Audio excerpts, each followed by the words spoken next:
The villains Tom Holland meets in No Way Home should never appear again as villains for Spider-Man in the future. 3, 2, 1. Well, never again for Tom. For Tom. Oh, I think there's an incredible opportunity to have the boyfriend of MJ in this movie be Harry Osborn.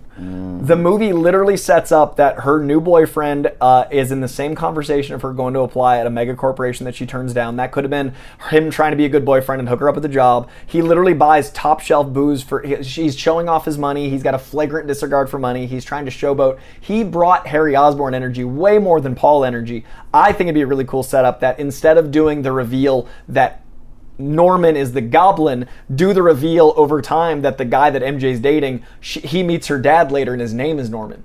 You could do a whole thing where you've got this adversary of Harry and this guy that she's dating that you're like, I don't really know how I feel about this guy. He's got this weird energy. And then he meets Harry and you don't have to have a Goblin reveal because as soon as he says his name, he'll be like, I fucking met a Norman Osborn. He's the Green Goblin. That way you've got a new version of the twist. You get the twist while he's already the Goblin. And we finally get a Tom Holland Spider-Man villain. Yes, which we still haven't got. That's why I disagree. I think we deserve it. Where Harry's motivation would be, you're trying to fuck my girlfriend. Exactly.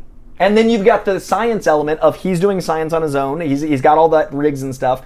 We find out that Peter and Norman are so interesting because it's the father that, other than being evil, Peter would have loved. He's a scientist. He's doing all the things that Peter loves. I would love if he meets the evil version of a grown-up version of himself as Norman Osborn, and he's got to rectify through science and that side of him a villain, because he doesn't have to use a lot of science in his other stuff. It'd be cool if Norman Osborn is like this genius that we meet as the Goblin through the Harry twist.